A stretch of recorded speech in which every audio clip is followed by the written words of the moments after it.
Rich perfume of orange blossom drifted through the shaded walkway above the water gardens, a delicate sweetness that once calmed Prince Doran Martell's aching joints. Today, it turned acrid in his throat. He sat alone on the tiled bench, crimson gold light of sunset shivering across the still pools at his feet, and felt the tremor in his hands that no maester's drought could soothe. Oberyn is dead.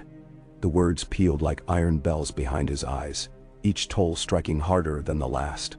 He remembered Oberyn's laughter, bright and cutting, echoing across dusty lists and moonlit tavern courtyards. Remembered the way his younger brother fought, a song of steel and poison played at breakneck tempo. Doran had always expected Oberyn to die by the spear, but not caged and far from home, surrounded by enemies who would toast his fall. Not at the hands of a brute wearing mountain-sized steel and Lannister gold. A gout of evening wind lifted the silken banners overhead. Dornish suns blazed upon them, golden against deep red, yet even those steadfast emblems seemed to flicker with doubt. He listened to the hush of fountains and the mutter of distant children, searching for resolve inside the gentle waters, only to find churning storms. Footsteps approached. The prince turned as Eriohota's shadow lengthened across the stones. The captain's tall poleaxe glimmered ruddy in the low sun, and behind him followed his niece, Lady Arianne, silk slippers whispering. Her dark eyes shone too bright. She had been crying, or perhaps raging. It was hard to tell one from the other in a Martell. "Father."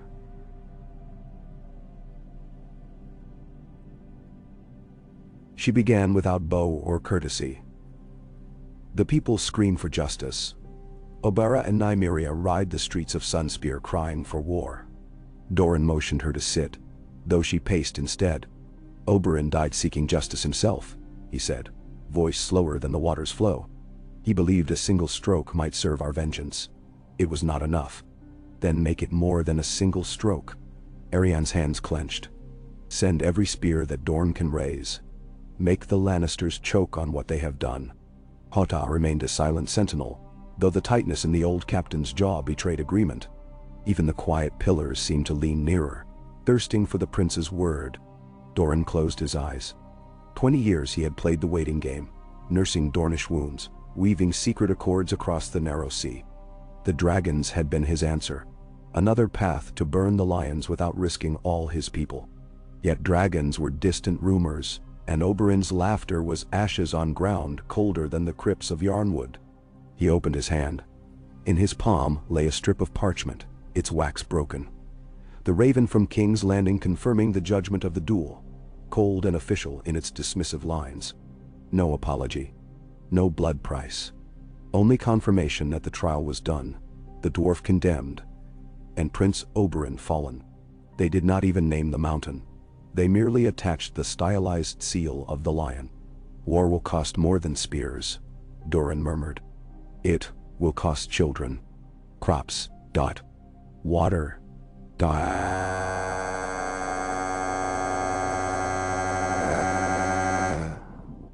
But he looked toward the sunset. A single crimson cloud spread like a wound across the sky. There comes a time when caution is cowardice. Perhaps that hour is upon us. Arianne knelt beside him, the fury softening to pleading. Say the word, father. Let Dorne blaze. He gazed at her, seeing not a willful daughter but the desert itself, fierce and unyielding beneath veils of shifting calm. Oberyn's ghost seemed to perch upon her shoulder, smiling that wicked daredevil smile. At last, Doran lifted the raven letter to the flame of a nearby torch. Paper curled, edges ignited, and as ash scattered on the wind he whispered, "So be it. Summon the banners." The captain's fist struck his breast in salute. Arianne's breath left her lips in a shiver of relief and trembling thrill.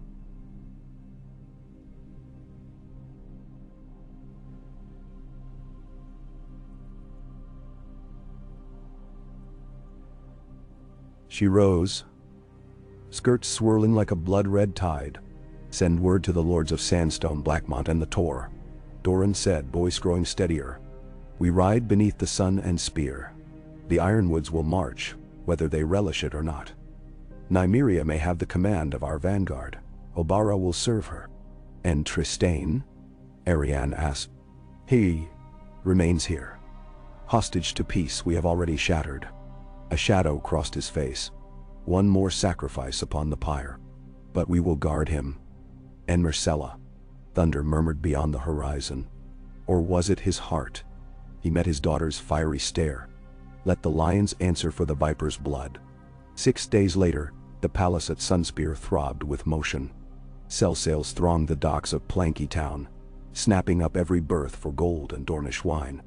Archers from the Red Mountains swept into the city on dusty coursers, their bows taller than a child of 10. Smithies rang deep into the night, and the cool corridors of the Spear Tower rattled with clanking armor that had not tasted oil in a generation. Doran's private solar had become a war room. Scrolls lay unfurled upon cedar tables, inkpots clustering like black beetles among miniature banners that marked each vassal's muster. Oberyn Sand, leather-clad, leaned over the map of the Stormlands, tracing a crimson finger toward Blackhaven. Sir Balin Swan holds that keep, she muttered. He was fond enough of Uncle Oberyn. If we pass the Boneway with speed, we might turn his courtesy into alliance. Bell. Across from her Nymeria Sand, cool in a gown the color of night itself, measured distances with a knotted string. The Boneway is narrow, she reminded. 100 men could hold it against 10 times the number. We must bribe, not batter. Doran listened from his wheeled chair, letting the elder sand snakes quarrel like caged scorpions. It fascinated him, seeing Oberyn's daughters chafe against one another. They were his brothers' living legacies. Oberyn the spear, Nymeria the whip, Tyne the dusk-knifed smile. They would carry Dorn's wrath farther than any raven could fly, but wrath alone could not topple a lion. Across the table sat Maester Kelliot, counting casks of water, bushels of figs, and the barrels of scorpion venom recently distilled in the cellars below. War was fought on ledgers as much as fields. The sand snakes argued supply trains, still thinking like raiders in the Red Mountains, while Doran's mind moved seaward. When our banners march, he said at length, they will need allies in the Reach. The Tyrells share little love for the lions, now that the king is not, but Cersei's puppet. Margaery languishes in a gilded cage. Her family's patience grows thin. Bam? Nymeria smiled a secret, serpent smile. Leave that to me, uncle. I will wind my way to Highgarden and whisper among roses. Oberyn snorted. Words and ivy perfumes will not win this war. Spears will. Both will, Doran interjected, voice quiet yet final. Oberyn leads the first column through the Prince's Pass. Nymeria sails to Old Town under banners of trade. Tyne will remain with me. He turned toward the youngest daughter, who waited half-hidden in shadow, pale hair tucked beneath a gauzy veil. You will handle the court we leave behind, Myrcella's safety, Trystane's counsel, and our spies in the capital. Tyne inclined her head, hands folding like lilies upon the lap of her innocent gown. As you wish, father. The word still startled him each time she used it. Oberyn's jest made real. Doran rolled closer to the balcony, gazing across Sunspear's rooftops toward the sea, where the horizon burned with dawn. Already, sails unfurled like so many petals upon the water. War moved with a momentum of its own. Once loosed, it would not pause for regrets. Beyond, he pictured the Red Keep's crimson walls. Tywin Lannister still breathed. Aye. But that would change. Tyrion's head would adorn a spike before the month was out, if the old lion had his way. Jaime wielded his crippled sword hand as a fig leaf for honor he no longer felt. And Cersei? She would rend all 7 kingdoms before surrendering her crown. A flicker of pain twisted his gouty joints. Yet even agony felt distant compared to the furnace that blazed inside his chest. Oberyn, my brother, you have your vengeance. Soon. King's Landing, dusk-washed and raucous, was a city braced for riot. Rumors reached the capital before ravens. Stories of Dornish spears massing at the passes, of cell sails crimson with viper sigils, slipping through the stepstones. Inside the Red Keep's small council chamber, Tension coiled thicker than the smoke of scented candles. Grand Maester Pycelle shuffled parchments with trembling hands. "Your Grace, we have received disturbing reports. The lords of Hellholt ride beneath banners of war. The Greenblood ferries are seized for transport. Sunspear refuses all trade until recompense is made for Prince Oberyn's death. Mendarsau." Cersei Lannister, pale and beautiful as bleached bone, swept her green gaze across the council. "Recompense?" The Viper chose trial by combat and lost. "The matter is closed. Not to the Dornish," warned Kevan Lannister. Tywin's younger brother stood rigid, armored though they sat at table. "Prince Doran has long memories, and secrets we scarcely fathom." Across the chamber, Ser Meryn Trant shifted, fingers resting on pommel. Varys had fled, Tyrion rotted beneath the Tower of the Hand, and Tywin himself lingered in the depths of the keep, planning the crown's coffers. Cersei felt the absence of true allies, like a draft upon her spine. "We will raise the Stormlands," she said. "Lord Selwyn of Tarth, Lord Caron. They will cut the Vipers at the Boneway. And if the Tyrells side with Dorne?"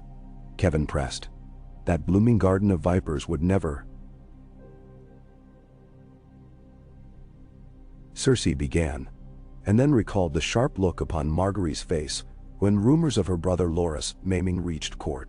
Rage made strange bedfellows. She rose, silken skirts spilling like molten gold.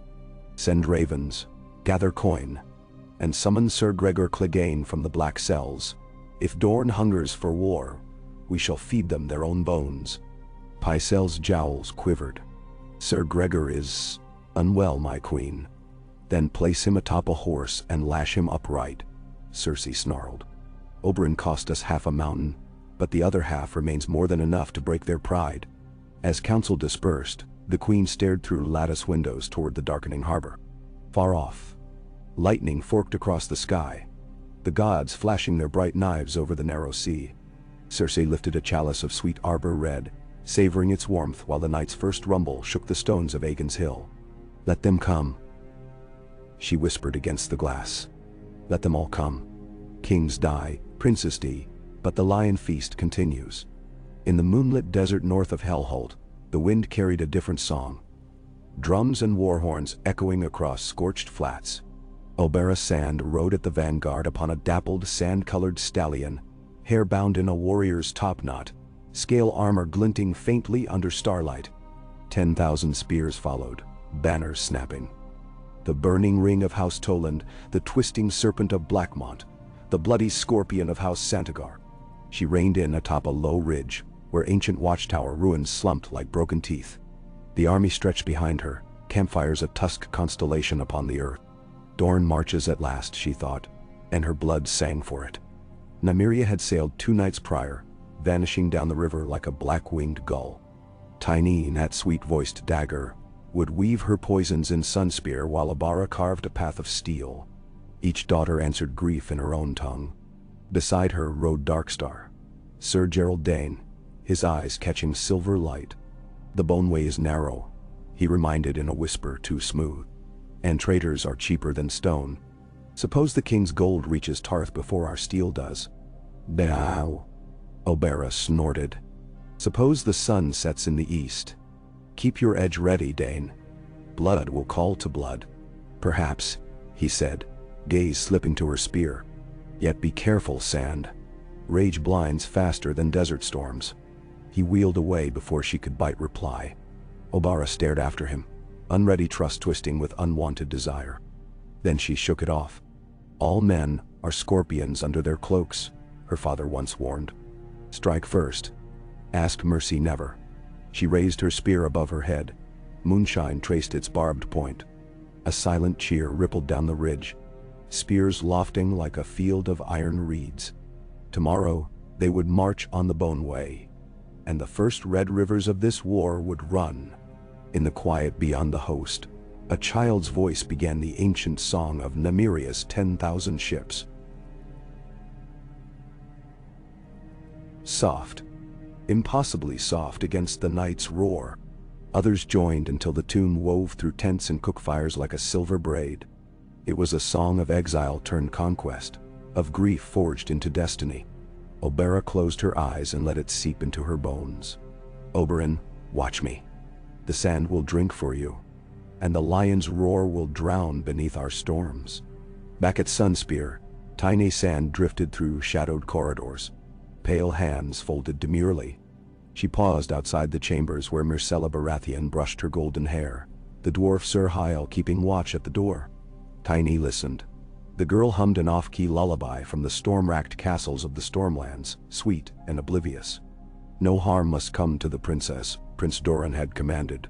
Yet Tiny tasted inevitability in the air, copper-rich as spilt blood. War turned every hostage into coin. How long before Cersei learned that her only daughter walked marble promenades unguarded? Save for Dornish mercy.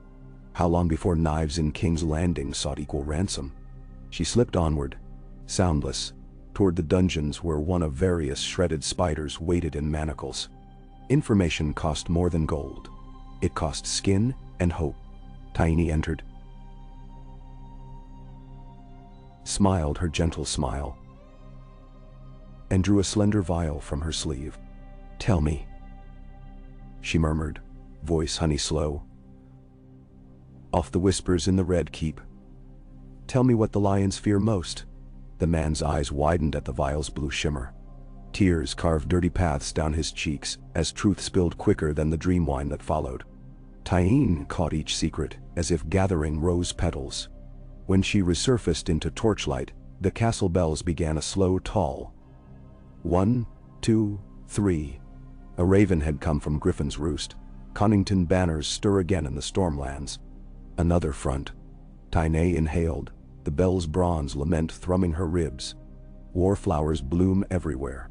Far across the narrow sea, a young queen with silver-gold hair paced the marble floor of Meereen's great pyramid, studying a raven of her own. Daenerys Targaryen frowned at the name Doran Martell, then at the sigil drawn beneath. A blazing sun behind a spear. The Dornish prince who once courted Viserys in Braavos was dead, slain by Lannister cruelty, and his brother now sought alliance with dragons. A ripple stirred her dragons upon the terrace. They tasted faraway blood. Daenerys traced the parchment, considering. Westeros had felt distant as spilled wine until this moment.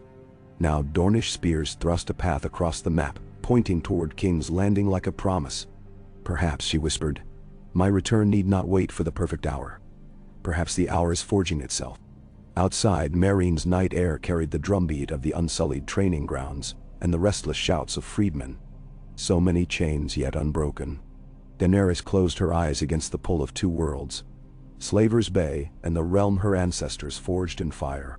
She felt the tremble of choosing, the thrill of dragon wings gathering for the long flight. Across sand, sea, and 7 kingdoms, destinies were redrawing themselves in Oberyn's spilt heart's blood. Prince Doran rolled his battle plans. Cersei honed her claws. The Reach weighed roses against thorns. And in the shadows of every alley, whispers multiplied like snakes, each hissing the same refrain. Or dottims, or dight undi, or dight or. The Game of Thrones turned once more, and in its turning brimstone scented the morning wind. Approximately 30,000 characters. Let me know when you'd like the next installment, and I'll continue the slow burn march toward full-scale war. Ka. Sweat beaded beneath Obara Sand's gorget as the boneway loomed before her. A jagged throat of red rock funneling summer wind into a furnace heat. From the saddle, she studied the narrow switchbacks that wound upward like an oily snake, every bend overlooked by ruined watchtowers whose crumbling parapets bristled now with new raised Lannister pennons. The lions had reached the pass before her, yellow cloth snapping, crossbowmen glinting behind toothed merlins. That did not surprise her. Ravens always flew swifter than spears. What mattered was how many men those banners hid, and how many hearts would quail when Dornish arrows started to sing. A dust plume rolled at her column's rear as mule carts labored forward with water casks. The day before, Oberyn had halved the men's rations to stretch supplies. She heard the murmurs, but ignored them. Thirst sharpened resolve. Besides, the plan she meant to loose before dawn would end this siege of stone by cunning, not endurance. While daylight baked the valley, she allowed her captains to drill and posture within sight of the ramparts, presenting the illusion of blunt assault. At dusk, she slipped into her command tent with Eriohota, Darkstar, and Sir Demon Sand, the bastard of God's grace.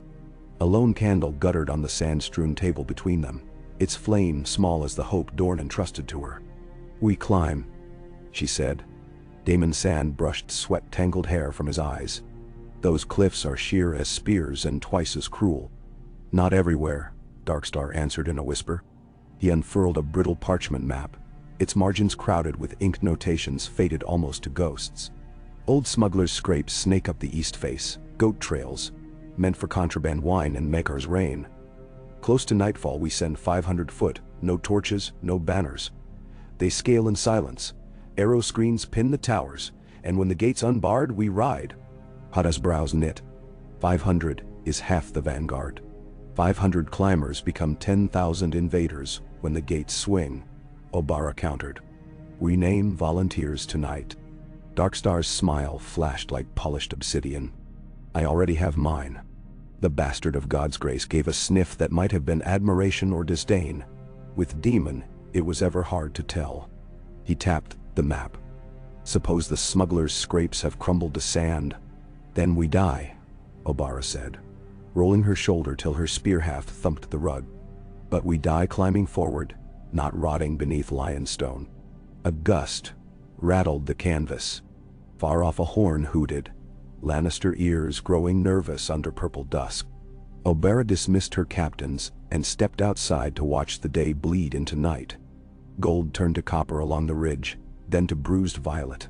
One by one the campfires below the pass winked into being.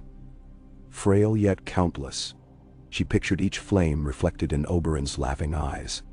"Brother, watch my stride." Hours later, the volunteers gathered at the base of the eastern cliff. Slender vultures roost scouts, broad-shouldered Dane men-at-arms. A handful of silent brothers from the Order of the Scorpions, whose cloaks carried no sigils at all. Their sand-colored tunics drank moonlight. Their sandals were bound with strips of kid leather soaked in pitch for grip. No armor, only knives, coil ropes, and small gut-string bows slung across torsos gleaming with wax. Oberyn walked their line, nodding once at each face she passed. None spoke. None needed speeches. She raised her spear, kissed the blade, and drove it into the earth to await her return. Then she began to climb. The cliff smelled of hot iron. Tiny handholds bit flesh raw. Pebbles skittered into the abyss beneath. Breath turned ragged, then rhythmic. Inhale stone, exhale sky, until the world narrowed to the next finger's breadth of purchase. Somewhere far below, a man slipped and screamed. The sound cut short, swallowed by night. No one paused. The pass ahead held thousands more lives in its balance. One broken neck was less than a raindrop in the Rhoyne. Oberyn's arms shook, but anger steadied them. Stone scraped her cheek as she hauled herself onto a ledge barely wide enough for two to crouch side by side. Darkstar appeared beside her an instant later, silent as a shade, eyes wide with the intoxication of danger. Hands signaled among the column. Forward, pause, forward. They advanced, a living braid of flesh over rock, until at last the slope gentled under their knees, and the first tower's rear wall loomed, a squat silhouette against stars. A single lantern burned in an arrow slit. Oberyn watched its glow drift as a sentry paced. When the glow retreated, she darted forward, pressed her back to the cold stone, and drew a miniature iron grapnel from her belt. One flick sent its claws biting the crenelle. She scaled, flipped cat-swift, and landed behind the parapet with knees bent. The sentry turned, mouth shaping surprise too late. Her hand covered his lips. Her knife kissed the soft place under his jaw. He sagged without cry. Behind her, 3 vultures, roost archers already notched arrows, scanning for motion. None came. She waved, and the rest of the climbers spilled across the wall like breath upon glass. They worked in absolute hush. Axes chewed the tower's inner door. Rope coils lowered to hoist comrades. An unlucky Lannister stumbled from a ladder with sleep-blurred eyes and died on a vulture's dart before his brain quite understood betrayal. Within heartbeats, the post belonged to Doran. Darkstar found the winch house of the outer portcullis and loosed its chain until the massive grate groaned upward. Oberyn pointed 2 fingers toward the valley, then downward. A signal torch flared crimson 3 times from the parapet. Below, 10,000 spears exploded into motion like a hive disturbed. Drums rolled thunder across the cliffs. Warhorns screamed. Lannister guards on the barbican above the gate had time for one panicked shout before Dornish arrows shredded them. Oberyn raced down the spiral stair within the tower, her boots skidding on old straw, until she burst into the gateway courtyard at the same moment the vanguard's sand steeds surged through. She snatched up her grounded spear from Daemon Sand's outstretched grasp and vaulted into the saddle of the nearest horse. Blood and torch glare painted madness in the narrow yard. Spears found mail gaps.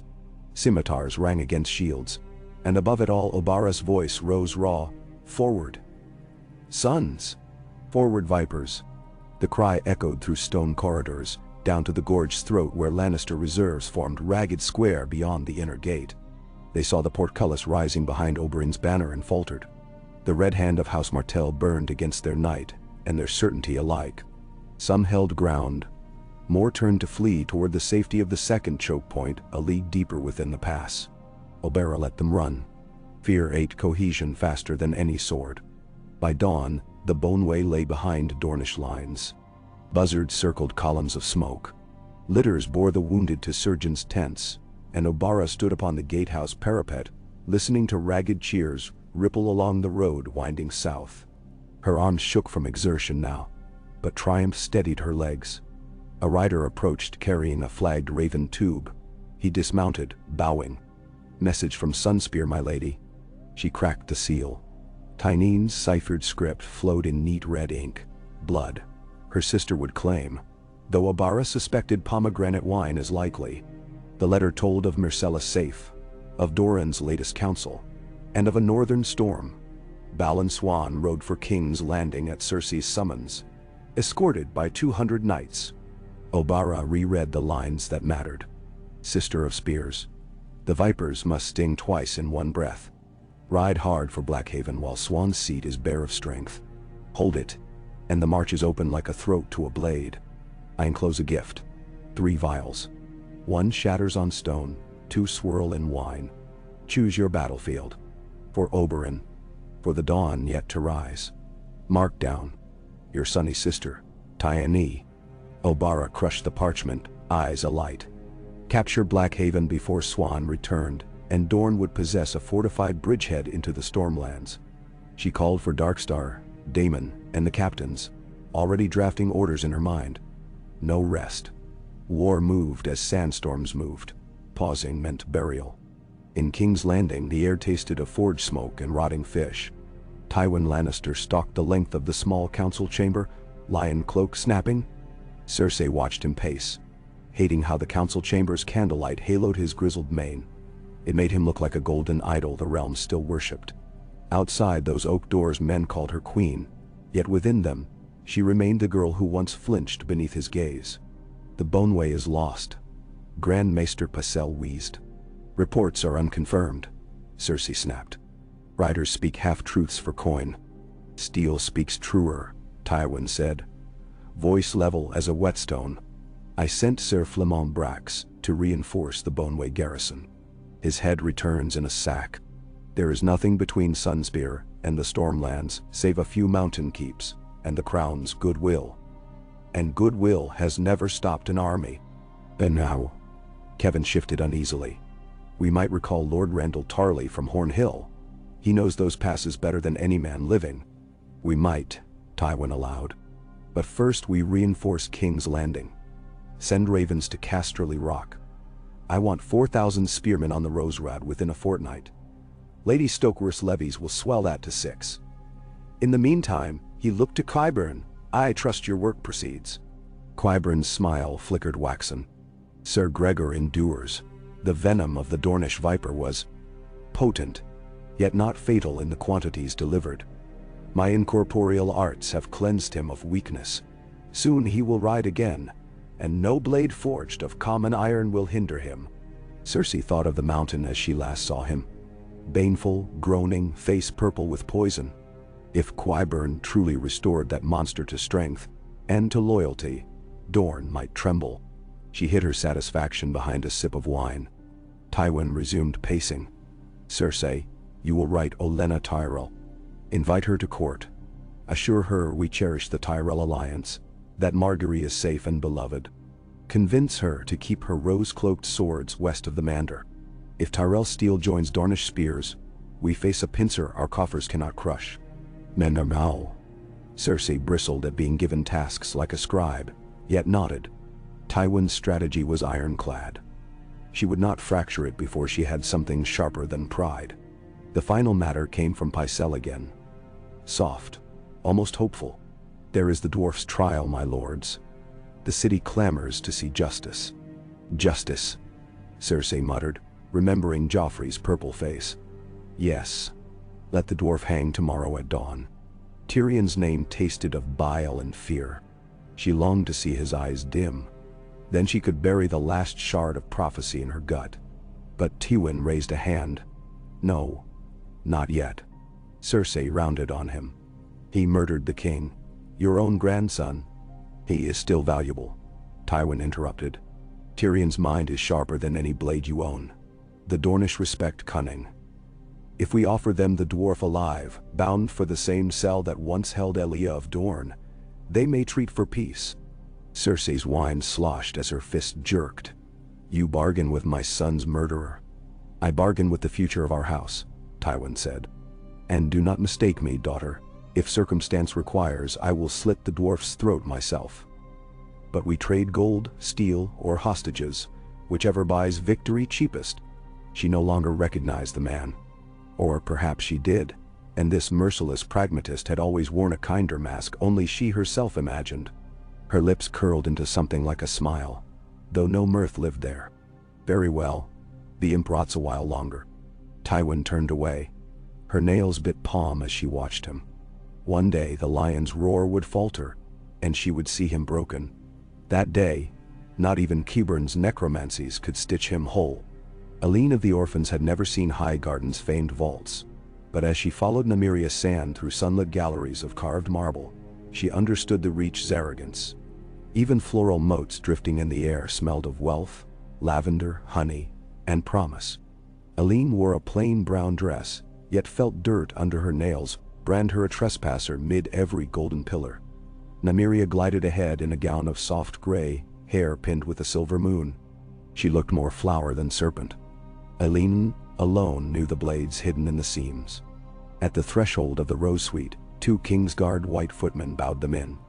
Inside, pillows, silk drapes, and Queen of Thorns herself reclining like a withered cat upon a chaise. Olenna Tyrell's eyes flicked over the visitors, measuring hem stitches and calluses with equal ruthlessness. Dorne sends its condolences, Nymeria said after curtsying. And its friendship. Friendship? Olenna's voice rasped like prune skins.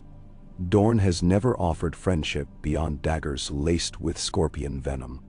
Nymeria's smile was mild. Times change. Lions grow fat from northern grain. Roses wilt under crowns too heavy. We propose a gardener's alliance. Prune the deadwood. Let new branches bloom. I marveled at the audacity. Olenna's eyes glittered. Pretty poetry. Yet gardeners know vipers coil beneath petals. What else do you offer? Nymeria raised an elegant hand. 2 Carthene eunuchs parted curtains, revealing 8 chests stacked knee-high. Maids lifted lids one by one. Coils of Dornish silver, necklace strands of Rhoynar pearls, bolts of orange dye weighed by the pound, and scrolls inked with shipping manifests, promising spices at half the free city's tariffs. Gifts the Reach can harvest tomorrow, Nymeria said, and promises more valuable than coin. Prince Doran Martell pledges that when dragons return to Westeros, they shall perch on the Reach's golden tower before the Red Keep's ramparts. Olenna straightened. Dragons? Dear, we have not seen those since my milk grew sour. And no wonder. Yet rumors birthed themselves hourly across the narrow sea. Nymeria answered. A silver queen sits a pyramid throne with 3. Prince Doran dispatches envoys as we speak. Aid us, and the Reach's vineyards may taste dragon-warmed spring before the rest of Westeros thaws. Silence prickled. Olenna tapped her cane. You tempt me with tales.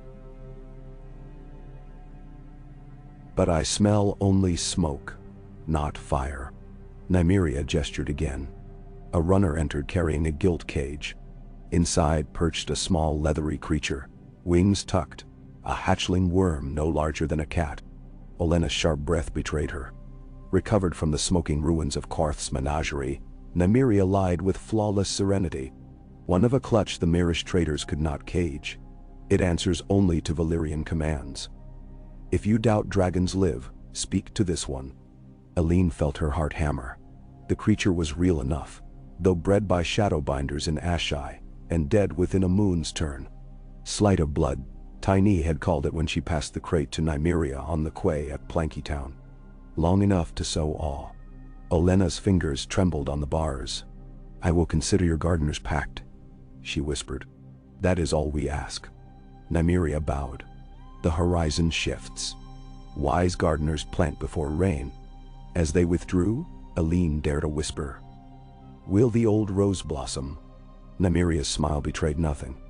Roses and vipers thrive beneath the same sun once their thorns learn respect.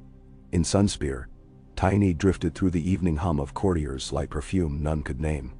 Her pale blue eyes missed little. The telling dart of Lady Jordanes glanced toward Tristane's squire.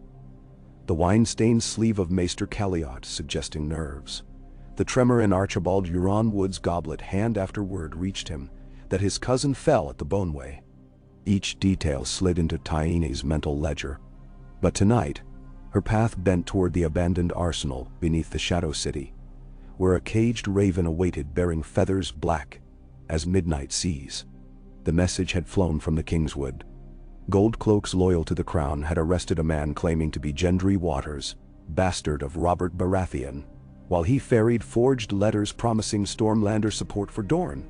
Under questioning, he yielded a name, Loras Tyrell. Tyene read the scrawl once, twice, then tucked it in her bodice. The game unraveled faster than she anticipated, yet every thread seemed to knot around the Tyrells. Good. A distracted Reach was easier to coax. She ascended back into torchlit corridors and nearly collided with Maester Calliot. The little man mopped brow with damp sleeve. Lady Tyene, forgive. Prince Doran requests you immediately. Something urgent. Her footsteps quickened. In Doran's solar she found her father seated beneath a lattice of carved wooden suns, hands clenched white on the arms of his rolling chair. A single parchment lay open on his lap, the wax of its seal crushed. Tyene recognized the red three-headed dragon instantly. From Meereen, he said. His voice quavered between awe and terror. From Daenerys Stormborn herself. Tyene's pulse leapt. She answered. She answers thus. Doran's finger tapped the parchment. She will come. She demands ships, grain, and our spears in exchange for fire and blood. And she names her price to sail, the heads of the lions who slew Elia of Dorne. Then, Tyene exhaled. Tywin. Yes. And Gregor Clegane. The queen without a crown requires proof before she crosses. If we can deliver, dragons fly beneath our sun. A shiver chased the candle smoke. Tyene imagined molten shadows sweeping over the Red Keep, lion banners igniting. Oberyn's dream renewed, cast in scale and flame. Yet between dream and dawn lay gauntlets of steel, cunning, and luck.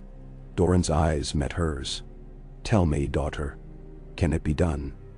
Bane. Tyne's smile held winter's chill. Anything can be done given the right poison.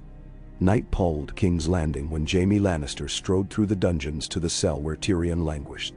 Torchlight revealed damp stone, rats, and his little brother crouched on a pallet, chains heavy on wrists rubbed raw. Tyrion's beard had grown wild. Eyes glinted fox-bright in misery. I was beginning to fear you forgot I exist. the dwarf rasped. Jaime knelt awkwardly, left hand awkward, right a stub of golden steel. Would that I could. Father intends to keep you breathing, use you to bargain with Dorn. Dandy. All hearts in Westeros must be fluttering. Tyrion's laugh held splinters. Either I die for Joffrey, or live for Lion Peace. Marvelous options. I have another. Jaime produced a folded scrap of parchment. Varys smuggled this to me. Passage on a ship called the Merry Midwife, sailing on the morning tide. If you reach the wharf gate before sunrise, you vanish across the sea. Tyrion searched his brother's face. And father? Thinks you rot until needed. Jaime's jaw tightened. If you remain, he will trade you like grain. Perhaps to Dorn, perhaps to Stannis, perhaps to the stranger. Better you carve your own destiny. The dwarf's eyes moistened, whether from gratitude or grief Jaime could not tell. And you? Tyrion asked softly. Will you always dance in his shadow? Jaime looked at his gold hand, gleaming dully in the gloom. I dance nowhere. I merely drift. Keys whispered. Shackles clanked. Jaime helped Tyrion stand. They embraced, awkward over chains, yet the moment glowed like an ember buried long in ash. When they parted, Tyrion glanced down the corridor. There are dungeons above this dungeon where father sleeps. His tone was light, yet something venomous lay beneath. Jaime thought of the prophecy Cersei whispered in fitful sleep. Valonqar, little brother, strangling. No. Go, live, forget. He shoved the parchment into Tyrion's palm. May we meet again in happier tales. Oberyn's army crossed the marches like a tide of rust-colored locusts, swallowing farmsteads, cutting wells, yet sparing peasants who knelt. She did not waste swords on helpless men. Terror served better than slaughter. Before sunrise on the 12th day, they ringed Blackhaven in a crescent of pikes. The castle's curtain was thick, but undermanned. Banners of House Swan drooped listless in early summer heat. Oberyn's scouts reported fewer than 300 inside, mostly servants and broken knights left behind. When Lord Balon rode north, she sent envoys under white banners, offering honorable surrender. The Castellan, Sir Eldon Swan, spat from the battlements. Oberyn expected no less. At moonrise, her sappers ignited pitch-soaked charges within the old postern culvert that dated back to the Andal invasion. Stone buckled. By dawn, a breach yawned wide enough for 2 men abreast. Oberyn led the first wave, spear whirling in tight arcs, slicing through pikes like wheat stalks gone brittle. Within an hour, the yard ran red. Eldon Swan fell mortally wounded. His standard burned on the keep's roof. Oberyn stood atop it as the sun lifted, raising her spear to the east where the King's Road wound toward Storm's End. Blackhaven belonged to Dorn. The marches lay open. She ordered the corpses burned, the small folk fed, and the ravens freed, each bearing parchment she herself inked. We are sun, steel, and memory. The Viper's children march. Bend the knee or break. Oberyn lives in us. That message reached King's Landing the same hour Tyrion vanished from his cell. Tywin cursed twice, the second time louder, when he learned. Jaime stood before his father, face a mask. Qyburn hovered like a crow smelling entrails. How? Tywin demanded. Keys, perhaps. Or a careless jailer, Jaime said. Rats find holes. Rats do not cross moats. Tywin's gaze could have carved marble. Someone aided him. Someone close. Jaime felt sweat beneath his collar. Yet another secret poised to swallow him. He forced voice calm. Would you have me flay the guard until he invents culprits? Tywin's silence was answer enough. Jaime bowed and withdrew, each step heavier than plate. He thought of his brother slipping down fetid alleys, of ships rocking, of storms. He prayed freedom would outweigh vengeance in Tyrion's heart. But the gods seldom heard lion prayers. From the raven towers of Sunspear to the gull-haunted wharfs of Old Town, every sparrow carried rumor. Dragons waking, lions plotting, roses wilting, vipers stinging. War drums rolled like distant thunder across fields not yet trampled. Merchants doubled prices, Brothels overflowed with sellswords flush on coin paid in anticipation of carnage, and every village septon reshaped sermons to fit whichever banner might next appear upon the horizon. In Meereen, Daenerys Targaryen fed her dragon's oxen, seasoned with the names of Lannisters, letting Drogon char the brand into blackened bone before devouring. She pictured Cersei's gilded crown melting like butter upon heated spike. In Highgarden, Olenna Tyrell pressed fingers against the scaly hatchling's ribs, feeling frail heat of impossible life, and she planned which nephews to send as diplomatic gardener to Dorne. In Winterfell, still held under Frey and Bolton banners, ravens brought whispers that Southron kingdoms would bleed themselves dry once more. Roose Bolton read each parchment with chilled curiosity, his own knives sharpening on northern stone. Even across the shattered wall east of Maidenspool, a brood of sparrows repeated the newest prayer. Dorne rises, and the righteous sun burns wicked gold. Yet none felt the shift so keenly as Prince Doran Martell, alone in his water garden's shaded alcove, gout pulsing as fiercely as the anger he had nursed for near 2 decades. Arianne knelt beside him, reading aloud the latest missives. Blackhaven taken. Swan Knights scattered, Tynez intrigue blooming, Nymeria's subtle thorns finding purchase. Doran closed his eyes after each dispatch. The plan he once dared only whisper now unfurled, like a desert storm.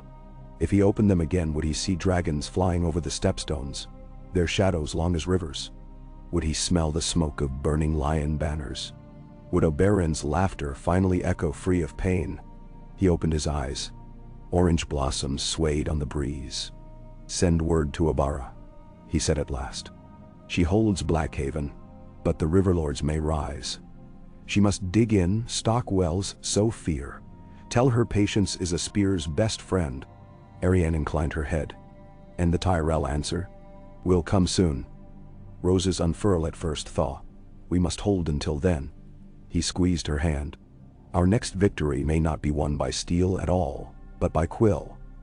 Prepare invitations. Many eyes must witness the trial of Cersei's daughter in Sunspear. Arianne's breath caught. You mean to try Myrcella? I mean to show the realm that the lion's cub stands unharmed within our walls, while her kin spill cousin blood for a throne.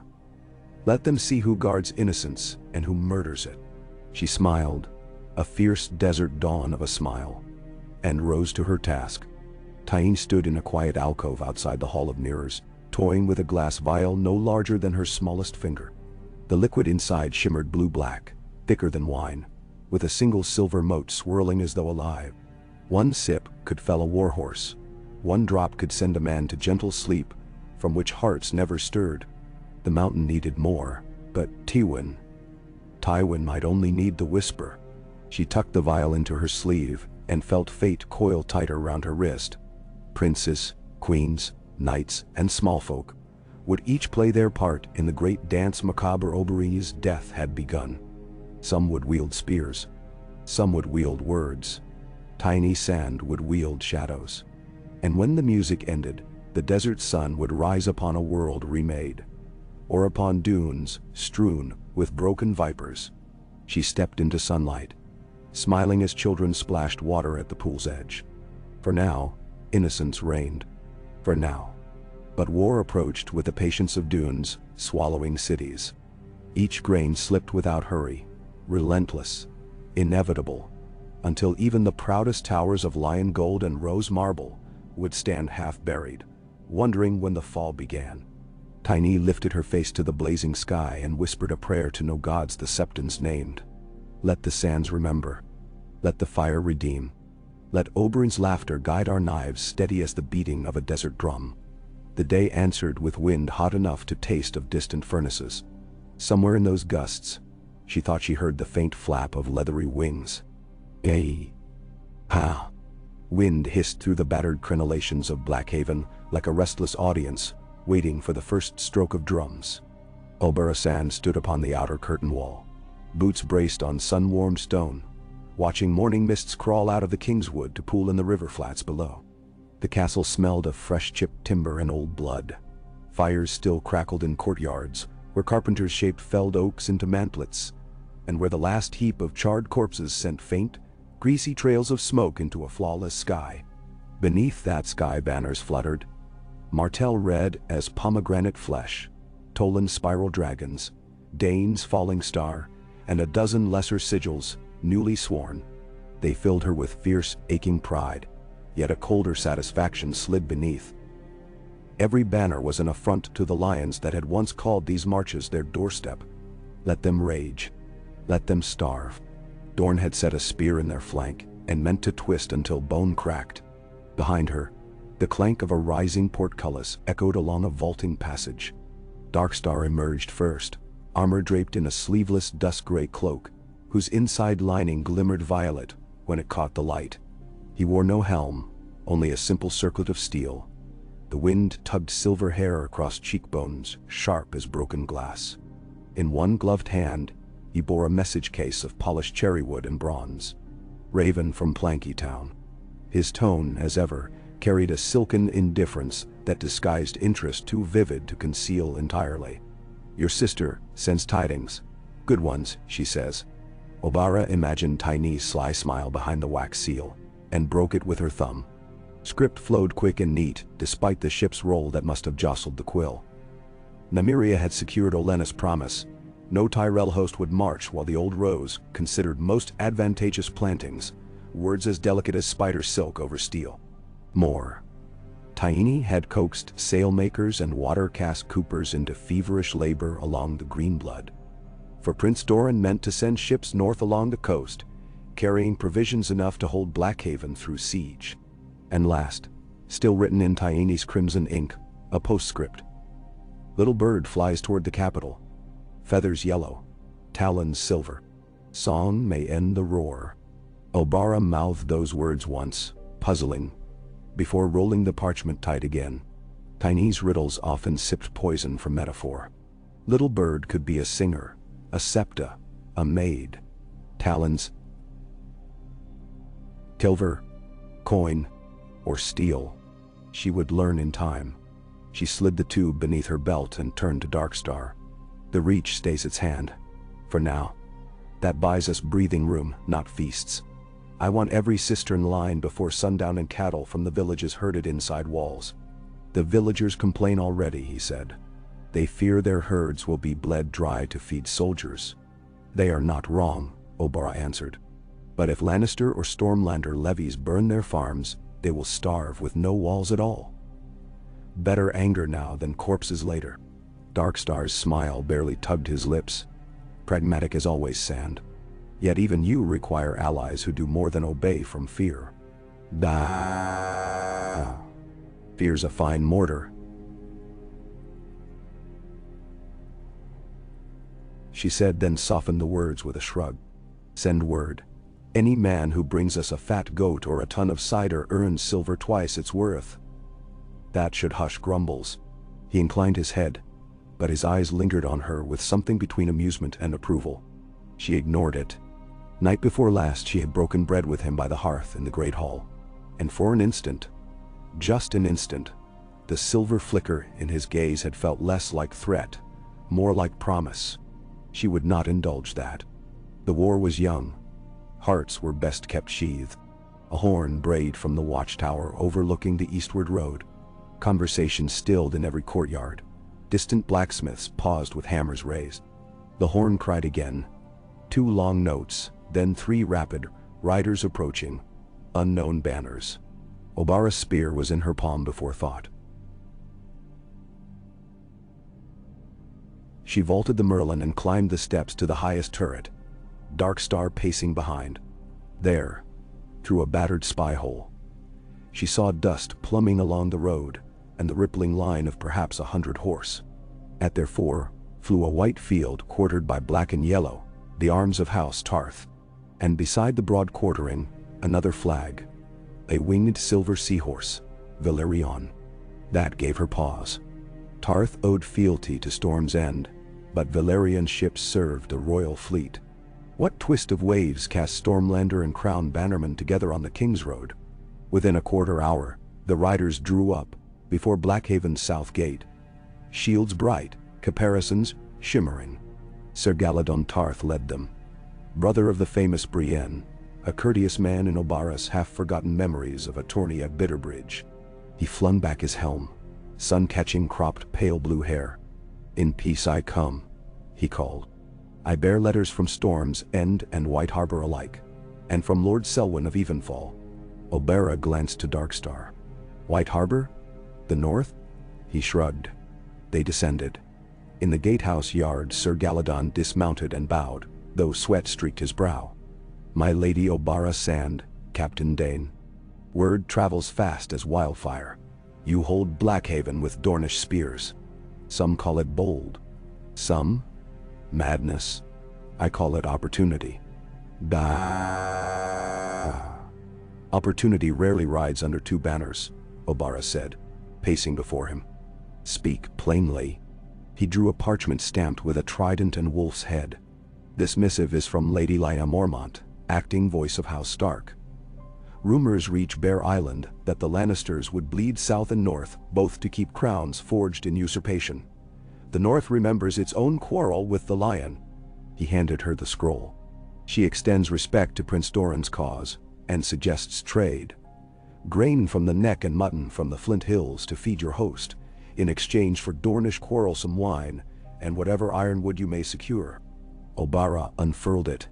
Amid flourishes she found a single line underlined twice. "Should the Dornish sun dim the lion's glare, know that winter's wolves will howl approval." Below, a child's sigil, bare beneath crossed branches. She almost laughed. "Baratheon, Stark, Tarth, Valerion. Bedfellows shifting faster than desert dunes." "And your other letter?" she asked. Sir Galladon produced a slim red velvet wallet stitched with seashells. "From Tide Hall, Lord Montfort Valerian. His war galley Sea Dart lies off Cape Wrath, loaded with fine bowmen and tar cauldrons. Yet King's Landing denies him sail north, fearing Greyjoy raiders. He proposes to lend you his men, in exchange for rights to anchor in Blackhaven's harbor once taken. He smells profit in these marches. Sells words will require." Darkstar's voice slid like cool water. "And what do you seek, Sir Galladon?" The Stormlander removed his gauntlets, revealing hands raw from reins. "An end to a war, not yet begun, in earnest." He gestured at the walls. "I know Lord Balon Swan. He will not yield. Nor will he see his small folk slaughtered over Lannister pride. I mean to ride onward, intercept him before he reaches Casterly Banners, and persuade him to treat. I ask safe passage through your lines. No more?" Oberyn weighed him. His eyes held no trickery, only fatigue. She pointed her spear at his heart, then lowered it in salute. "Ride. Take a Dornish envoy with you. My Lieutenant Correz. If Balon Swan seeks parley, you will both return under banners of orange and yellow together. Should he refuse you, well, we still drink his wine tonight." "Bow." Sir Galladon grinned, relief softening road-worn features. Winter fell, thanks the desert. That night Oberyn stared over Blackhaven's torchlit bailey, wondering at alliances binding from opposite ends of the realm, while lines around King's Landing tightened like a noose. When exhaustion finally claimed her, she dreamed of a red lion carved from sandstone that crumbled each time she touched it, its dust tasting of copper and ash. In King's Landing, copper and ash scented the still air of the Tower of the Hand. Tywin Lannister stood before a tall bronze mirror, assessing the set of his doublet. Black velvet heavy with gold embroidery. The lion rampant roaring across his breast. A grand garment for grand audiences. The small council awaited him. Yet sweat misted his temples, and his tongue felt swollen, as though recent nights of insomnia had thickened it. He dabbed a kerchief at his brow, ignoring the slight tremor in his fingers. "Weary. That is all. Old bones protest long labor." He turned as Maester Balabar entered bearing a silver basin. "The leeches served you well, my lord. Their toxins should ease pressure about the temples." Tywin tolerated the quack only because Pycelle fussed louder than a broody hen these days, and Qyburn's discreet genius remained better suited to the black cells. "Enough," Tywin said, waving him off. "Summon Sir Meryn. I'll not keep council waiting." Balabar bowed. The door thudded shut. Tywin steadied breathing. 3 full days since the imp's escape and not a whisper of his whereabouts, though Goldcloaks combed every alley. Sir Adam Marbrandt's riders scoured Rosby, Stokeworth, and the Kingswood. Nothing. Each passing hour scraped Tywin's nerves raw, but he buried that irritation beneath chores. He'd ordered grain convoys from the Reach, arranged fresh loans with the Iron Bank, bloody extortionists, and commanded the forging of 4 new trebuchets to guard the Mudgate. He was prepared for anything. A pain sliced behind his eyes. Sharp, sudden, like hot wire. He closed them, winced, opened again. The chamber wavered slightly. Must eat. Too much sweet hippocras, not enough meat. It would pass. Qyburn awaited outside the council chamber, expression grave as a tomb. My lord, the patient shows encouraging signs. Encourage me later. Inside, candles flickered about the long table. Cersei lounged in crimson silk. Mace Tyrell prattled with Lord Rosby about tariffs, and Pycelle nodded into his beard. Tywin sat, hoping the dimness would spare his temples. At once talk stilled. They awaited judgment on Blackhaven's fall. Obara Sand holds Blackhaven with 10,000. Kevin began. Less, Tywin corrected. His voice felt hollow in his throat. Casualties mount, desertions follow victory. Still, a thorn. Sir Kevin, send ravens to Tarth, to Nightsong, to Fellwood. Promise pardons for any March lord who delivers Obara Sand's head. Cersei lifted a brow. You set price on a woman? So chivalrous. Tywin ignored her. Lord Mace. He forced eyes to the Reach Lord. I need provisions out of Bitterbridge and harvest wagons guarded along the Rose Road. Can your men hold it? Lady Olenna will not risk our harvest, Mace hedged. My mother says. Tywin's vision blurred. Candle flames doubled. He blinked hard.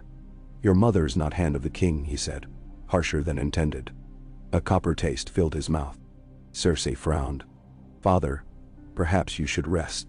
I am well. The room tilted. He gripped the table. Felt slickness under his palm. Wine he had not spilled. No, not wine. Blood. Got shot. A thin red ribbon ran from his nose onto papers. A shocked hush. Pycelle lumbered upright. Squealing. Tywin tried to speak and tasted iron. Voices warped, receding, as if he stood in a flooded crypt. Blackness crept in from the mirror's edges. He toppled. Later, and how much later he could not tell.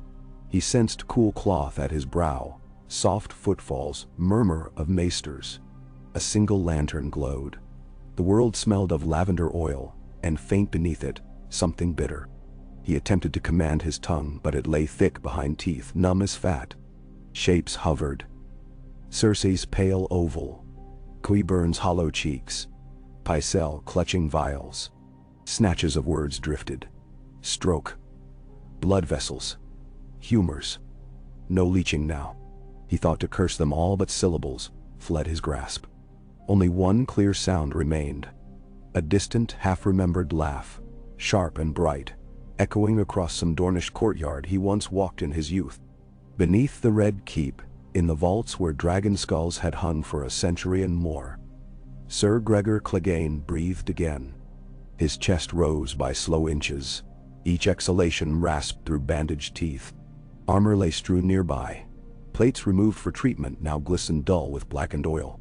Qyburn had dismissed all attendants but his 2 mute assistants, men bound by severed tongues and golden coin. Over a brazier he melted a compound thick and glutinous, dropping herbs and shards of obsidian ground fine. The mixture hissed, spat green sparks. Sir Gregor's eyes, once muddy brown, opened, pupils dilated to vast black wells. Qyburn leaned near, voice low and coaxing. Pain is a chain, Sir Gregor. Cast it, rise. The mountain's hand twitched. Metal restraints groaned. Each movement cracked scabs like river ice. At last he sat, towering, skin waxen. He regarded the brazier smoke without curiosity, without anything. Qyburn smiled, satisfied, and a little afraid. Good. There is a lion to guard. On a slope overlooking the Honeywine, Nymeria sand lingered by a marble balustrade of the Citadel Observatory, veil drawn against cool river breeze. Below, lanterns bobbed on skiffs, while Old Town's towers gleamed slick with salt haze. A clatter of hurried boots announced Aline's arrival. Cheeks flushed. "Word from High Garden," Aline whispered. "Lord Mace rides for King's Landing to sit on the council while his mother recovers from fatigue. The Queen of Thorns remains behind. Ah, token." She glanced toward a wicker cage veiled in gauze. "Is installed in the glass garden. The archmasters already squabble over its species." Nymeria's laughter was quiet yet wicked. "Good. Keep them guessing till the real dragons arrive." Aline wet her lips. "What if none arrive?" "They will. A desert prince once wagered all on dragon wings. Now his brother stakes the realm. Doubt is death." She set fingers on the cage. Inside, the creature hissed, eyes luminous. It had begun to lose weight, a shell of miracle meant to fade once its purpose served. She felt a pang. Even weapons fashioned of lies deserved kindness. She murmured a lullaby in Old Roynish. The hatchling stilled. Stone steps sounded. A man of middling years approached. Lean, parchment-skinned, robe trimmed in copper links. Maester Marwyn. He studied Nymeria through lenses thick as wine glasses. Curious specimen. Some call it mere wyvern spawn-fed dyes of squid ink. Others sense more ancient blood. You keep interesting pets, my lady. She bowed. Only until they find new skies. Marwyn's smile cut crooked. And what of your own wings? Rumor claims a fleet gathers along the Greenblood. Many a petty prince sells ships for Dornish silver. Rumors are seeds, she said. Plant enough, and something sprouts. The maester chuckled. Then tend them. I have business east and would know which winds carry storm. With a nod he withdrew, cloak flapping like raven's wings. Nymeria watched him vanish down spiral stairs. She suspected he navigated secrets deeper than hers. Good. Let Old Town boil with intrigue. The Citadel's owls might peck open the lion's eyes while they preened. She turned back to Aline. We sail before first frost. Olenna's gardeners will manage their roses. We have serpents to plant. Half a world away, beyond the still waters of Slaver's Bay, Daenerys Targaryen stood at the prow of a low, wide-bellied Rhoynar barge drifting down the Skahazadhan toward the mouth of the sea. To starboard spread endless green plains. To port, flighty dunes and ridges. Astapor's smoldering husk lay leagues behind.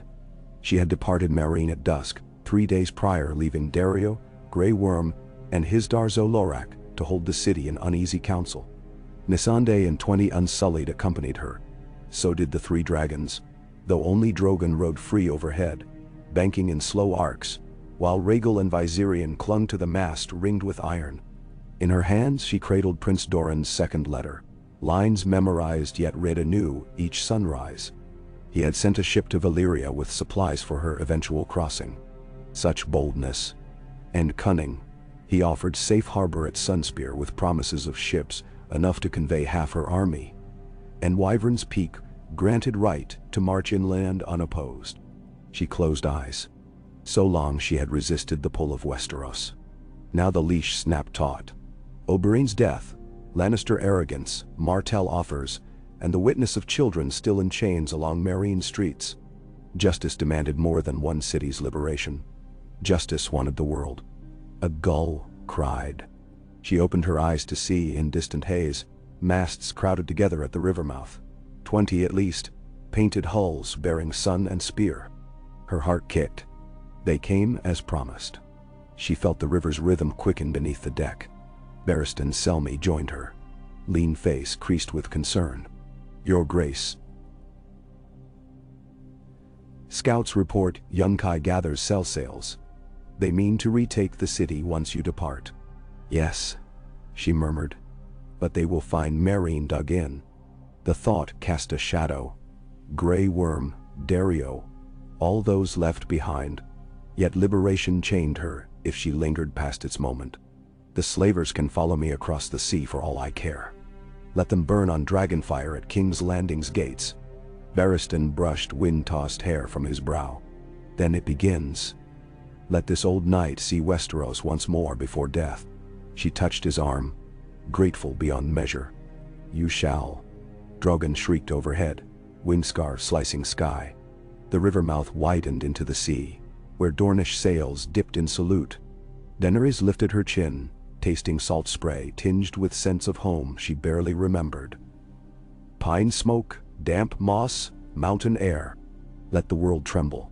She would fly west beneath a banner sown of sunrise and ash. Dusk settled over Sunspear in lavender sheets. Doran Martell strolled the shadowed walkways of the water gardens, guiding young Princess Myrcella by the hand. Laughter of children echoed from pools where orphans splashed. Myrcella's pale locks had been braided in the Dornish style. Ruby glass beads glittered among them. She looked content, perhaps even happy, though her eyes sometimes searched for a face long gone.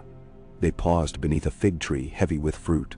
"Myrcella," Arianne said softly, "tomorrow we host a tourney to honor your name day, though it passed in winter. Would that please you?" Large green eyes brightened. "There will be knights, and singers, jugglers. A snake man from the Tor who says he can charm vipers with a whistle." The girl giggled, yet anxious shadows flickered. "Will my Uncle Jaime be there?" Arianne knelt, voice gentle, but firm. "He rides north on King's business, sweetling. But Prince Trystane will be your champion. He has practiced the spear staff every dawn." Myrcella smiled shyly.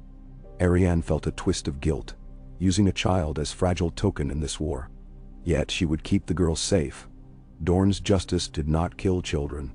Cersei must see that eventually. When Myrcella skipped off to join other children, Arianne turned and found Tyne watching from a colonnade. Moonlight rimmed her sister's veil. "Tomorrow?" Tyne asked. "Tomorrow. Bards will sing from dawn. Ravens with painted wings will fly to every major port telling how Martell and Baratheon blood mingle in peace while lions gnash in their cages." Tyne's eyes gleamed. "Father summons me tonight. He wishes counsel on a letter from Lady Arya Stark. Got, or a girl claiming to be her. Wolves gather, it seems." "Nenderol," Arianne sighed. "We spin plates on every fingertip. Just don't let one fall upon Myrcella's head." Tyne's tone was light, but held flint. "Our enemies search for excuses." Arianne nodded. "No plates shall fall." Plate shattered in the solar of the Tower of the Hand as Cersei flung a silver goblet against the wall. Wine splattered tapestry. Maids shrank. Her voice cracked like a whip. "Where is my father's maester?" Pycelle tottered forward, beard quivering. "My queen, we apply ice cloths and willow tea." "Lord Tywin sleeps fitfully, yet his pulse means nothing if he does not wake," she snarled. "Qyburn says, poison. You say humors. Find truth or I will find a new Grand Maester." Pycelle blanched. "With respect, my lady, only time." She whirled. "Time?" Dorne pushes deeper each day. Tyrells withdraw support. The dwarf swanned off like a rat, and now my father lies pale as chalk. I have no time." Her eyes darted to Jaime. He stood near the hearth, expression haunted. She advanced, voice low. "You guard him tonight. If he stops breathing, don't, Cersei." Jaime's voice broke softer than she had ever heard. "He is still our father. Our father would flay us both if it saved the family." Tears threatened, but she blinked them to daggers. He must live. But as moon climbed over the city, Tywin slid between fevered murmur and deep stillness. His breath whistled. Cersei sat at the bedside, clutching his limp hand, feeling the cloth damp with sweat. Jaime kept vigil across the chamber. Flames cast him half in shadow. At intervals, Qyburn slipped in to check files. His face remained unreadable. Near dawn, Tywin's eyelids fluttered, mouth moved. Cersei leaned, desperate for words. Only a rasp emerged. "Where?" "The Viper." Then silence. In the first pale light he sighed once, then again, then nothing. The lion's last breath. A sound escaped Cersei. Half sob. Half scream. Jaime stepped forward, but she slapped his reaching hand. "Leave me." She pressed a kiss to Tywin's brow. Cool already. The kingdom seemed to tilt under her feet. No father. No rock. Only her. Tyrion heard of Tywin's collapse 2 days later in a wine-stained common room of a Stormlands inn, shared by sell-sails and shepherds. He sat hooded beside Varys, listening to travelers' gossip. The imp had taken care to hide his features beneath beard stubble and dirt. Varys wore garish rags, playing merchant's guide. A toothless man from Wendwater clapped table and bellowed. "Hand on the king struck by the stranger. Blood runnin' from his eyes, they say. Queen's gone mad." Tyrion felt no triumph, no relief, only numb disbelief. Tywin, felled not by blade but by some unseen malady. He suspected poison. Sand Sisters' vengeance? Tyenne's doing. The idea left him cold. Varys sipped cider, eyes heavy-lidded. Later, in their rented loft, Tyrion paced. "I should feel joy," he muttered. "Instead, I fear what chaos follows." "Chaos is a ladder," Varys said softly. "Or so some claim." That riddle again. This riddle never ends. A riddle of power, of who climbs and who falls. Varys set aside his cup. "Your father's absence unchains many monsters. Cersei, the Tyrells, Greyjoys, dragons." Tyrion stopped. "Dragons?" Whispers drift across the narrow sea. Daenerys sets sail, aided by Dornish coin. Should King's Landing lose both lion and rock, hers may be the only certain crown. He recalled a story Shay once demanded, a gift of dwarf's wit, about dragons stirring in the east. He had laughed then. Now he felt small, a cold wind in his lungs. "We head to Storm's End still?" Varys nodded. "But not to beg Baratheon crumbs. A tide rises. I would ride its crest. A boy waits who could sway hearts north and south. A prince some thought drowned. Menshau, the son of Rhaegar." Tyrion scoffed, yet Varys only smiled that cryptic smile. Tyrion rubbed his temples. "And what of me, in this grand plot? Sharp minds are rarer than swords." Varys's gaze held genuine warmth. "Serve the realm again, Tyrion Lannister, and perhaps find a place where people do not spit at dwarfs." Tyrion sighed. "The realm has never served me. Yet I tire of merely surviving." He extended a hand. "Show me this tide, Spider. I'll decide if it's worth drowning." Da. Storm clouds brooded above Cape Wrath when Sir Galladon Tarth found Lord Balon's swan, encamped beneath black pines. Peace banners still whipped behind his saddle. Beside him rode Kerez, her face veiled in scarlet. The March Lord's tents bristled with spears, adorned in gold and white. Swan greeted Galladon with wary regard. "You stand beneath enemy colors," he noted. "I stand as friend," Galladon answered. He produced Oberyn's seal. Kerez added measured words about safe conduct, trade. Captured Blackhaven folk treated gently. Lord Balon listened while the wind rustled pine needles. At last he dismounted, removed his gauntlet, and clasped Galladon's forearm. "I will parley," he said. "Not yield, but hear." Kerez bowed. A first step. The March's heart did not yet belong to the lion. Oberyn received word by Raven late that night. Balon's swan agreed to meet her beneath a weirwood whose leaves had turned pinkish-brown from drought. She gathered a handful of captains and rode under moonlight, spear across lap. The meeting ground lay half a league north, ringed by low stones. There, in silver glow, Lord Balon waited, flanked only by 2 bannermen. He bowed stiffly. "You hold my seat, I hold my oath to Storm's End, but I bleed for my people more than honor. Bring me terms." Oberyn dismounted, planting spear butt in cracked soil. "We fortify Blackhaven. We tax passing merchants half what Storm's End demands. Your harvest wagons reach towns unhindered. In return you send no riders to Casterly Rock and grant safe passage to Dornish scouts across the march. Swear neutrality." Balon's mouth tightened. "Neutrality invites the wrath of the Iron Throne." "The Iron Throne rots," she said. Its hand lies dying. Reach and lion feud. Dragons stir. Choose the side that spares your folk. Silence stretched until cicadas filled the dark. At last Balin drew steel, only to kneel, offering his sword hilt first. I will not raise arms against Dorn, nor will I bear yours. Neutral, I stay. Oberyn accepted, touched. Your word is enough. As dawn crimsoned the horizon, swallows swooped across the field. Oberyn watched Swan ride off, feeling a burden lift. Each small mercy turned the wheel of fate. That wheel spun too at Old Wick, where damp salt winds whipped the beards of ironborn captains gathered round King Euron's blackened seat. There, amid sea foam and broken idols, Victorian Greyjoy unsheathed a wet red blade and swore by the drowned god to bring the Dragon Queen to heal or wed. Word of westering sails reached every coast. The Silence would depart in a fortnight toward Slaver's Bay, but Daenerys had already sailed, destinies crossing invisibly. At Sunspear, the tourney of Princess and Peppersnakes dazzled the Shadow City. Knights from the Greenblood donned bright silks, snapping lances on painted shields. Tumblers twirled, camel riders raced. The snakemen coaxed a glossy viper to dance atop a drum. In a high pavilion, Myrcella watched wide-eyed, flowers woven into her braids. Prince Trystane sat beside, cheeks flushed whenever cheers named him champion. Arianne whispered quips that made the girl giggle. Tyene drifted among nobles serving spiced wine, each cup she offered diluted with a drop of her brotherhood's antidotes, just in case. Toward dusk, a dust-coated courier galloped through crowds and flung himself before Prince Doran's dais. Murmured words reached only the prince. His eyes closed as if pierced.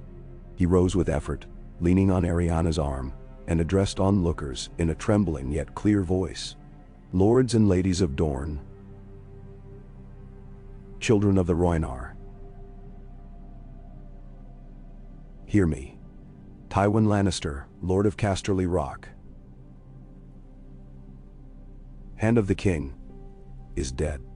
Gasps rippled like thrown stones in a pond. Doran raised a hand. The lion's roar falters.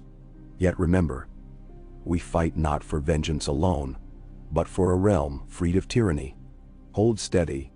Let petals fall before you strike stems. Menin. Cheers erupted. Some tossed orange blossoms into the air, petals swirling like embers. Tyene watched faces. Hope burning fierce, grief for lost kin mingling with desire for change. She touched the vial hidden at her wrist, feeling its heat, though glass was cool. Tyrion escaped, Tywin dead. Whose blood had truly felled the lion? The realm might never know. But whispers would blame Dorne, and fear would sharpen swords. Better to be feared than pitied. She glanced toward Arianne, gently guiding Myrcella from the dais, both glowing in sunset hue, innocence framed by turmoil. Tyene resolved anew. If fear must spread, let it spread without tarnish upon that child. A war could burn bright without scorched bones of the blameless. Cersei sent ravens black-winged and ink-clawed across every corner, proclaiming regency absolute. Eyes in court saw little, no tears, no softness, only a queen clinging to shards of power left when a father's shadow vanished. But in her solar, alone with goblets drained and refilled, she wept from fury, not sorrow. She cursed Tyrion, Dorne, dragons, sandsnakes. She swore by every false god she'd raise castles of skulls to match her grief. And through it all, Sir Gregor now stood quiet sentinel in gold plate, thick as butcher's block, visor hiding what Qyburn had rebuilt. His presence chilled her, but bolstered will. A moving wall of death is still a wall. Jaime confronted her the night before Tywin's funeral pyre, pleading caution. She laughed at caution. Our father fought with numbers. I fight with fear. Let them feel what I feel. Then Dao. He fled the city at dawn, riding for Riverrun on a hollow promise to treat with Edmure Tully. In truth, he sought distance from madness that was once his own mirror. As city walls dwindled behind, Jaime pressed his mount faster, as though outrunning prophecy. Weeks later, midnight drums rattled in the free city of Volantis, where Daenerys' newly chartered fleet anchored beneath blackened tiger statues. Lanterns floated upon the roaring delta, painting ripples gold. On the quarterdeck of the Seizing, a sleek tri-ribbed galley flagged with Martell, sun and spear alongside her dragon emblem. Dany studied a star-strewn chart with Sir Barristan, while Dornish Captain Mallador Yorenwood pointed routes west. Lys, Tyrosh, Stepstones, Driftmark. He spoke of storms, pirates, Mirish fire. She listened.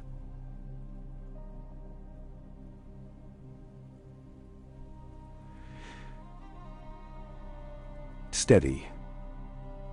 Feeling Drogon settle on the mast above with a gust that rattled every sail. Below decks, Quentyn Martell, Prince Doran's quiet son, newly arrived by swift sloop, paced between stacked barrels, rehearsing the message he must deliver. His father pledged blood and throne, but only if Daenerys would wed him or Trystane, uniting desert and dragon. He feared her wrath, feared disappointing his father, feared most that he had come too late. Yet he would speak. Courage, he reminded himself, blooms in silence first.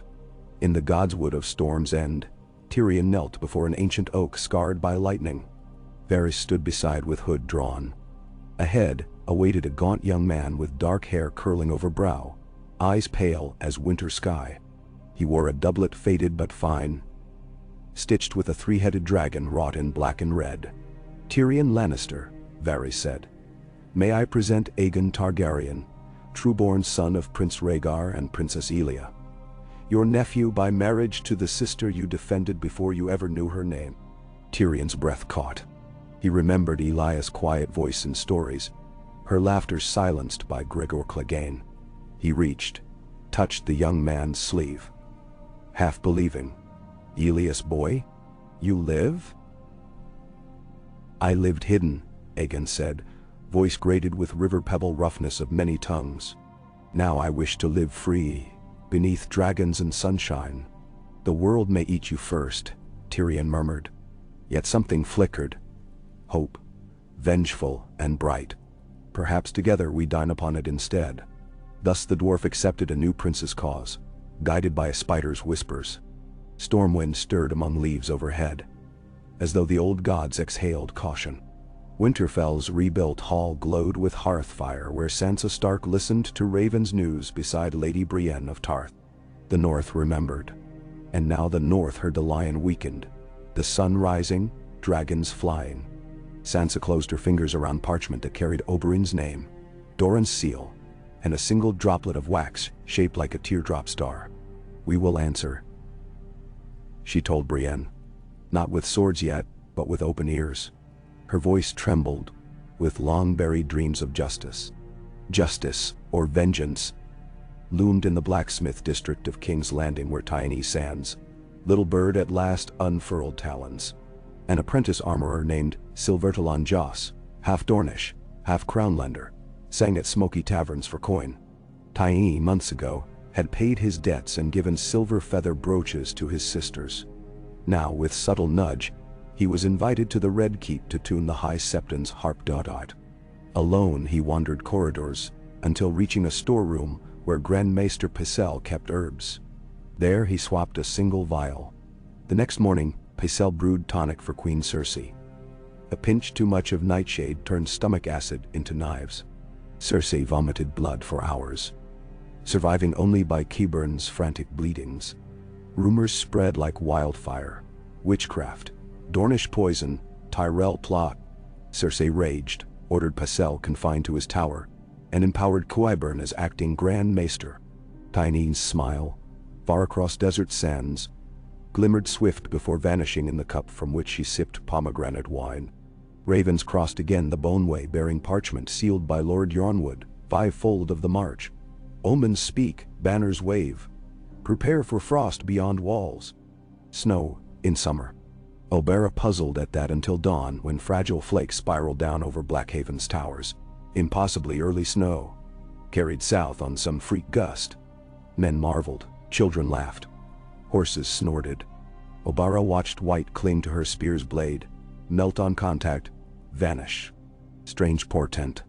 She remembered prophecy whispered by a red priest she once bedded in Sunspear. When snow falls upon the sand, The world turns upside down. She had laughed then. Now, above the far ridge, black shapes appeared. Ravens? No, riders. Hundreds. Their banners Argentine and sable. Baratheon stags crowned, but quartered with wolf's head of Stark. At their center trotted a tall knight beneath a white banner painted by a child's uncertain hand. A bear standing upright beneath northern stars.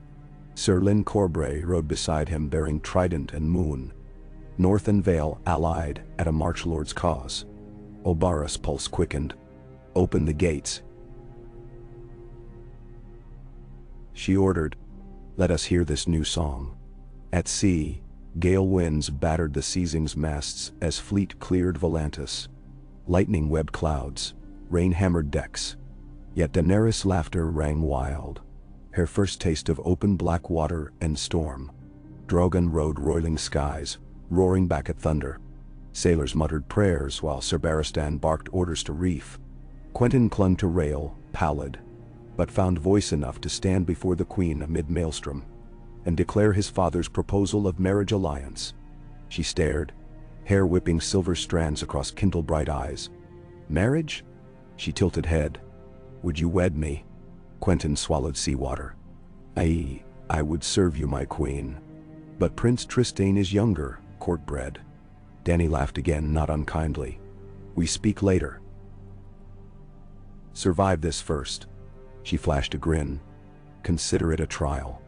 The storm raged on, yet every soul aboard felt its roar dwarfed by the distant drum of destiny. Destiny thrummed as well beneath the Red Keep, where Qyburin's new grand chamber glistened with alchemical green. He knelt before Cersei, offering a small phial. Anodyne, he whispered. It eases pain and stokes resolve. She swallowed, trusting only him now. Warmth spread. Resolve indeed. Sir Gregor? She asked. In the yard. Pride tinged Qyburn's tone. He rides again, stronger than ever. Send him to the stepstones. Let pirates learn lion claws still cut. She tugged a scroll. And this? Invite Euron Greyjoy to parley. If Dornish snakes think they corner me, I will unleash krakens. Qyburn bowed. Ace, you command. Night settled across continents, across cities gilded and mud-cloaked alike. In Blackhaven's chapel, Oberyn bent knee before a weather-worn statue of the warrior, her spear laid crosswise upon altar. She prayed not to gods, they rarely answered, but to memory. Oberyn, guide my hand. Doran, hold wise. Nymeria, sing cunning. Tyene, strike unseen. Arianne, keep the child bright. Above, snow melted, mingling with wind from south hot as forge. Two seasons warring in sky. Beyond seas Drogon bellowed. Rhaegal and Viserion answered. In King's Landing Cersei's curtains flapped in sudden chill, and she shivered though braziers blazed. 500 leagues north, Jon Snow looked south from Castle Black's ramparts, seeing nothing but dark horizon, yet feeling something shift, as if the world took breath. He touched Ghost's fur, white as new-fallen snow. The dire wolf growled low, ears flattening. Storms brewing, ghosts of men shaping futures. Winter coming not alone. Far below the wall, in a crypt beneath Winterfell, Bran Stark's eyes flashed green as raven's feathers. He whispered words none living heard, and in the deep places of Dragonstone, long cold dragonglass quietly hummed. The Game of Thrones spun faster, pieces sliding across board, heedless of hands that moved them. Some pieces dreamed of crowns, some of justice, some of simple peace. But the board cared naught for dreams. It cared only for balance, and blood weighed heavy on every square. Morning would come, bright or burning, upon a realm no longer ruled by the surety of a lion's roar, but by the clash of sun and storm, wolf and kraken, dragon and shadow. And somewhere in that vast tumult, a spear of Dornish steel awaited its mark. The world turned. The story marched on.